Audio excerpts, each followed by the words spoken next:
ओम अज्ञानतिमिरन्धस्य ज्ञानाञ्जनशलाखया चक्षुरुन्मिलितं येन तस्मै श्रीगुरवे नमः। नमो ओम विष्णुपदाय कृष्णप्रेष्ठाय भूतले श्रीमते भक्तिवेदांत स्वामिन इति नामिने। नमस्ते सरस्वते देवे गौरवाणी प्रचारिणे निर्विशेष शून्यवादी पाश्चात्य देशतारिणे। जय श्री कृष्ण चैतन्य प्रभु नित्यानंद श्री अद्वैत गदाधर श्रीवासदि गौर भक्तवृंद। हरे कृष्णा कृष्ण कृष्ण हरे हरे, हरे राम राम राम हरे हरे। हरे कृष्ण। तो अब आगे वेद स्वयं, जो 4 वेद हैं, और असल में देखा जाए तो वेद का मतलब क्या होता है? वेद का मतलब होता है आध्यात्मिक ज्ञान। तो न केवल 4 वेद, उपनिषद, पुराण, इतिहास जैसे रामायण महाभारत है, पंचरात्र, इन सब को वेद कहा जाता है। और भगवान भगवत गीता में क्या बताते हैं? वेदैश्च सर्वे अहमेव वेद्यः, सभी वेदों के द्वारा मुझे ही समझना है। अगर आप वेदों का पठन करते हैं और भगवान आपकी समझ में नहीं आते हैं तो आपका प्रयास बेकार है। वेदांत कृत वेदवित् च अहम, वेदांत को लिखने वाले भी भगवान हैं और वेदांत को असल में समझने वाले भी वेदवित् जिसे कहते हैं वो भी भगवान है। तो वेद जो है एक व्यक्ति का रूप धर के ये भी प्रार्थना कर रहे हैं भगवान से। बड़ी सुंदर प्रार्थना है। उस प्रार्थना में वो भगवान से कहते हैं कि भगवान 3 प्रकार के गुण हैं। तमोगुण सबसे नीचा गुण है, उसके ऊपर रजोगुण है और सबसे ऊपर है सत्वगुण। तो देखिए वेद जो है उनका कार्य क्या होता है? वेदों का कार्य है कि जो अलग अलग गुणों में लोग हैं सबको धीरे धीरे सत्व गुण की तरफ ले जाना। क्योंकि सत्व गुण ऐसा गुण होता है जिसमें हमारी दृष्टि क्लियर हो जाती है, हमारा जो दृष्टिकोण है वो थोड़ा स्वच्छ हो जाता है। मतलब हमें पता चलने लगता है हमें क्या करना चाहिए, क्या कार्य नहीं करना चाहिए, पाप क्या होता है, पुण्य क्या होता है, भगवान की भक्ति क्या होती है। ये मतलब हमारा ज्ञान थोड़ा सा स्पष्ट हो जाता है, क्लैरिटी आ जाती है हमारे जीवन के अंदर में, उसे सत्वगुण कहा जाता है। रजोगुण में क्या होता है? बहुत सारी इच्छाएं होती हैं लोगों के अंदर में, वो उसको सारी जिंदगी पूर्ण करने में लगा रहता है। बस गधे की भांति जो व्यक्ति केवल भौतिक सुखों के पीछे भाग रहा है वो व्यक्ति रजोगुण से प्रभावित है। उसको पता नहीं है कि एक दिन मुझे संसार छोड़ के जाना है, अगले बाद में जो भी मैं कार्य कर रहा हूँ सब शून्य होने वाला है, जो भी मैं एक्यूमुलेट कर रहा हूँ, धन बना रहा हूँ, दौलत बना रहा हूँ, सब जीरो होने वाला है। उसको पता नहीं है, लेकिन अंधाधुन लगा हुआ है अनेकों प्रकार के प्रयास में। वो व्यक्ति रजोगुण से प्रभावित है। और तमोगुण से जो व्यक्ति कोई जिम्मेदारी नहीं लेना चाहता है, ना तो वो अत्यधिक प्रयास करता है, ना उसके अंदर में ज्ञान है कि मैं कौन हूँ, आत्मा कौन है, ये शरीर क्या है, भगवान कौन है। वो केवल नशे में है, दारू पीता है, आलसी है, सोता रहता है, लगभग 12-13 घंटे सोएगा और जीवन के अंदर में कोई लक्ष्य नहीं है। इस प्रकार का व्यक्ति तमोगुण से प्रभावित है। तो वेद क्या करते हैं? धीरे धीरे चाहे वो तमोगुण में है, रजोगुण में हो, धीरे धीरे उनको सत्वगुण की तरफ लेकर के आते हैं। लेकिन सत्वगुण से भी ऊपर उठना है, हमें निर्गुण बनना है। निर्गुण का मतलब है इन 3 गुणों से ऊपर, जिसे शुद्ध सत्व कहते हैं। तब जाकर के भगवान का साक्षात्कार होगा। जब तक हम 3 गुणों से प्रभावित हैं तब तक साक्षात्कार नहीं होगा। सत्व गुण में थोड़ी सी लाइट आएगी, सत्व गुण में थोड़ा प्रकाश मिलेगा, थोड़ा ज्ञान हमें जो है समझ में आने लगेगा कि भाई ये भौतिक संसार क्या है, शरीर तो टेम्परेरी है, आत्मा तो मैं तो आत्मा हूँ, मैं तो परमानेंट हूँ, मैं तो सनातन हूँ, भगवान भी सनातन है। तो धीरे धीरे उसे प्रकाश मिल रहा है। लेकिन जब वो रजोगुण और तमोगुण के प्रभाव से पूर्णतः मुक्त हो जाएगा, शुद्ध सत्वगुण में आ जाएगा, जब सत्वगुण में कोई मिक्सचर नहीं रह जाएगा, कोई एडल्ट्रेशन नहीं रह जाएगा, जैसे दूध जब बिल्कुल शुद्ध होता है, उसमें कोई पानी नहीं मिला होता है, तब बड़ा पौष्टिक होता है। तो शुद्ध सत्वगुण में जब आ जाएगा तब भगवान का साक्षात्कार होता है। तो ये वेद क्या प्रार्थना कर रहे हैं कि भगवान आप इस भौतिक संसार में, भगवान की हमें पता है ना, लोग कहते त्रिमूर्तियां हैं, ब्रह्मा, शिवा और विष्णु। तो भगवान जो है ब्रह्मा के रूप में जो अवतार हैं, जिसे गुण अवतार कहते हैं, रजोगुण के अवतार, उसके द्वारा सृष्टि का निर्माण होता है। शिवजी जो है तमोगुण के अवतार हैं, उसके द्वारा सृष्टि का विनाश होता है। रजोगुण के द्वारा निर्माण होता है, तमोगुण के द्वारा विनाश होता है, और सत्वगुण के द्वारा पोषण होता है। भौतिक सृष्टि का पोषण भगवान विष्णु स्वयं करते हैं। तो इसलिए कहते हैं ना, ब्रह्मा विष्णु महेश। ब्रह्मा क्या करते हैं? रजोगुण के द्वारा सृष्टि का निर्माण करते हैं। विष्णु क्या करते हैं? सत्व गुण के द्वारा सृष्टि का पोषण करते हैं। और शिवजी क्या करते हैं? तमोगुण के द्वारा सृष्टि का विनाश करते हैं। तो कहते हैं कि भगवान आपने सत्व गुण का जो है स्वामित्व लिया है इस भौतिक संसार के अंदर में, जिसके द्वारा धर्म, ज्ञान, तपस्या ये सब जो है फलती फूलती है। तमोगुण में भी नहीं फूलती हैं, रजोगुण में भी नहीं फूलती है। लेकिन धर्म कब बढ़ेगा, ज्ञान कब बढ़ेगा, तपस्या कब बढ़ेगी? जब सत्व गुण का प्रभाव बढ़ेगा। तो कह रहे कि भगवान आपने जो है, तो वेदों के अंदर में यही है, सत्व गुण में धीरे धीरे लाना, क्योंकि उसमें धर्म बढ़ेगा, तपस्या बढ़ेगी, ज्ञान बढ़ेगा। और वो कहते हैं कि भगवान आप तो निर्गुण हैं।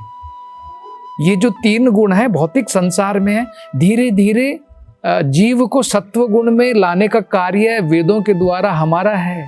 और आप सत्व गुण के ही स्वामी हैं इस भौतिक संसार में, जिसके द्वारा आप पोषण करते हैं, जिसके द्वारा धर्म बढ़ता है, जिसके द्वारा तपस्या बढ़ती है। लेकिन धीरे धीरे हमें निर्गुण की तरफ बढ़ना है। अब निर्गुण का गलत मतलब नहीं निकालना है। निर्गुण हम बोलेंगे बिना गुण के, ऐसा नहीं है। 3 गुण भौतिक संसार के हैं।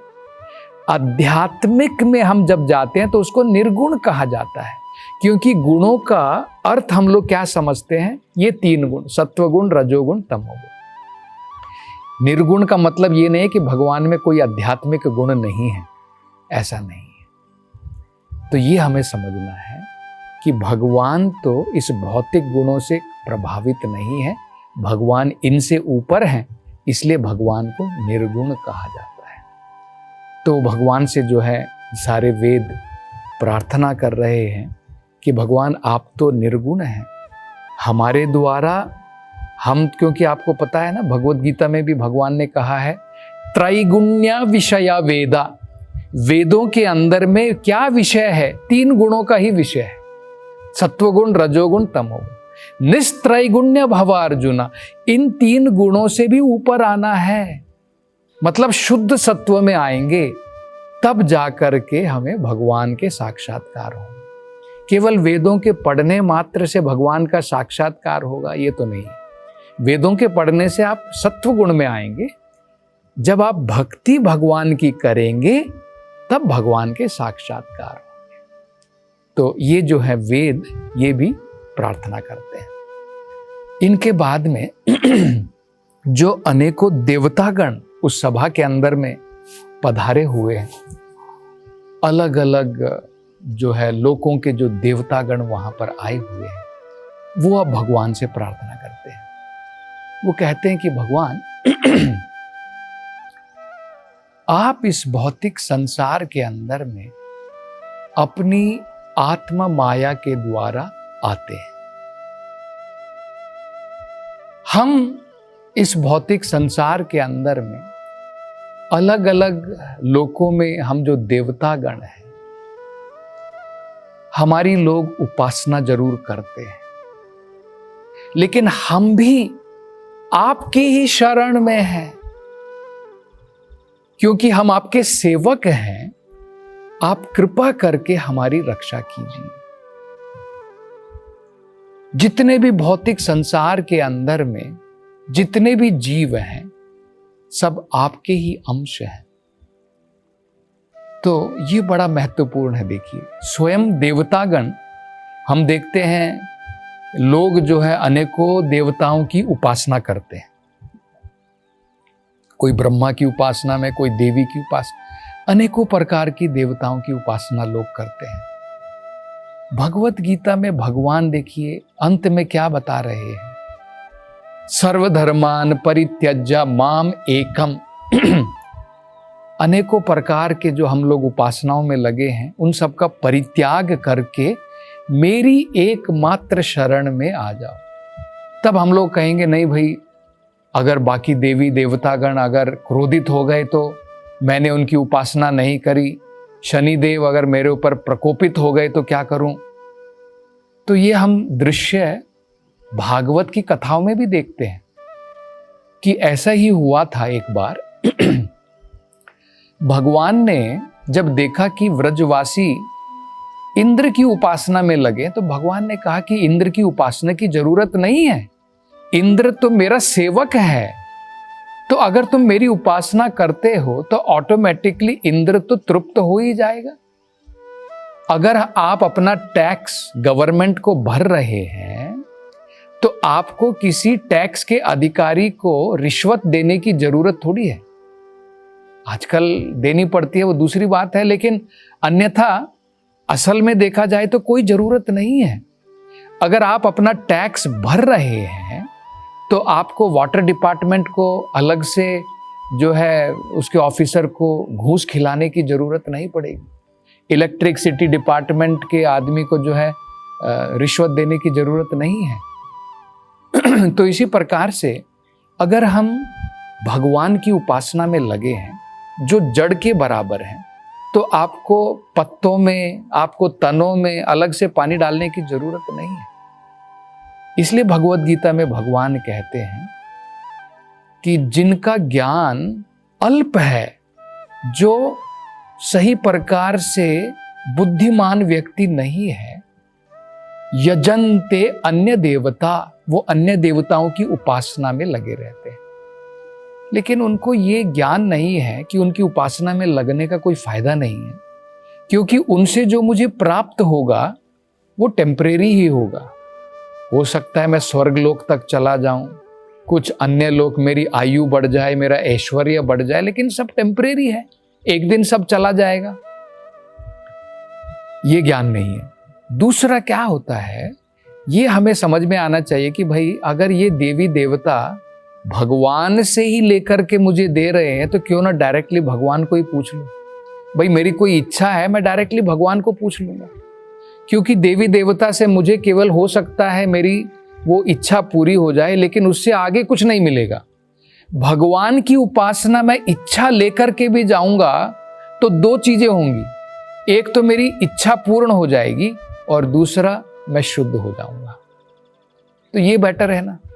ध्रुव महाराज ने यही तो किया, इच्छा लेकर के देवी देवताओं के पास नहीं गए, इच्छा लेकर के भगवान के पास गए स्वयं।